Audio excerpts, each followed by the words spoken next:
কাঁদতে কাঁদতে দিনটা শেষ করলেন মেহেদী হাসান মিরাজ। হাসতে পারলেন না জয়ের হাসিতে। Ripon is beautiful. ক্ষুব্ধ মুশফিক, শেষ হাসি রাজশাহী ওয়ারিয়র্সের। প্রিয় দর্শক, সিলেট টাইটান্সের বিপক্ষে রাজশাহী ওয়ারিয়র্স খেলতে নেমে আগে ব্যাটিং এসে পুরো 20 ওভার খেলে 8 উইকেট হারিয়ে করেছিল 147 রান। সেই টার্গেটে ব্যাট করতে নেমে সিলেট টাইটান্স যেন জয়ের হাসিতে মেতেই উঠেছিল শেষ ওভার থাকতেই। শেষ 2 ওভারে সিলেট টাইটান্সের জয়ের জন্য প্রয়োজন ছিল 25 রান, হাতে উইকেট ছিল 4টি। যেখানে রিপন মন্ডল 19তম ওভারে বল করতে আসেন। আর রিপন মন্ডল বল করতে আসলে প্রথম বল আর দ্বিতীয় বলে টানা 2টি ছক্কা হাঁকিয়ে দেন সিলেটি জামাই মঈন আলী। ম্যাচটাকে যেন একদম ঘুরিয়ে দেন। শেষ 10 বলে প্রয়োজন 13 রান। এরপরে রিপন মন্ডল দেখালেন জাদু। পরের বলেই ছক্কা মারতে গিয়ে সীমানার কাছে ক্যাচ আউট হয়ে গেলেন মঈন আলী।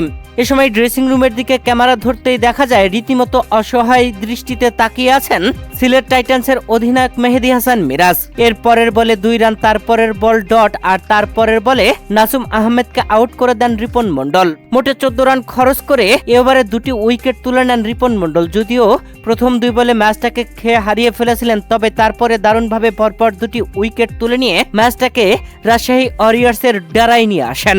শেষ ওভারে জয়ের জন্য প্রয়োজন ছিল 11 রান, তবে সেভাবে রান তুলতে পারেনি। প্রথম 5 বলে 3 রান খরচ করেন বিনুরা ফার্নান্দো। তবে শেষ বলে জয়ের জন্য প্রয়োজন ছিল 8 রান। পরপর 2টি ওয়াইড বল করেন বিনুরা ফার্নান্দো।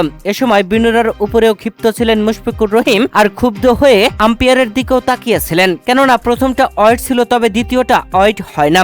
এ সময় আম্পায়ারের দিকে ক্ষুব্ধ দৃষ্টিতে রাগান্বিত মনোভাবে তাকিয়েছিলেন মুশফিকুর রহিম। বিনুরা ফার্নান্দো শেষ বলে বোল্ট আউট করে দিয়ে 5 রানে রাজশাহী ওয়ারিয়র্সকে দুর্দান্ত এক জয় এনে দেন। প্রিয় দর্শক, শেষ হাসিটা হেসেছে রাজশাহী ওয়ারিয়র্স। আর আজ এই দিনটা কাঁদতে কাঁদতে শেষ হলো মেহেদী হাসান মিরাজের। যেখানে গতকাল ক্রিকেটারদের আন্দোলনের সংবাদ সম্মেলনে ছবি তোলা নিয়েও যেন খোঁটা দিয়েছিলেন মেহেদী হাসান মিরাজ। এ নিয়ে ক্ষুব্ধ দর্শকরা গ্যালারি থেকে ভুয়ো ভুয়ো ধ্বনিতে মেহেদী হাসান মিরাজকে কাঁদিয়েছেন। ম্যাচ হেরেও কাঁদলেন মেহেদী হাসান মিরাজ। ড্রেসিং রুমে অসহায় দৃষ্টিতে মাঠের দিকে তাকিয়েছিলেন মেহেদী হাসান মিরাজ। এদিন রাজশাহীর দেওয়া টার্গেটে ব্যাটিং এ নেমেও মেহেদী হাসান মিরাজ মাত্র 1 রান করে প্যাভিলিয়নে ফিরেছিলেন মুশফিকুর রহিমের দুর্দান্ত ক্যাচে আউট হয়ে। সিলেট টাইটান্সকে 5 রানে পরাজিত করে ম্যাচ সেরার পুরস্কার পেয়েছেন রিপন মন্ডল। যেখানে এই ম্যাচে অসাধারণ বোলিং ছিল রিপন মন্ডলের। 4 ওভার বল করে 34 রান খরচে 4টি উইকেট তুলে নিয়েছিলেন। আর এই ম্যাচের ম্যান অব দ্য ম্যাচের পুরস্কার পেয়ে এবারের বিপিএল এর 3য় ম্যান অব দ্য ম্যাচের পুরস্কার পেলেন রিপন মন্ডল।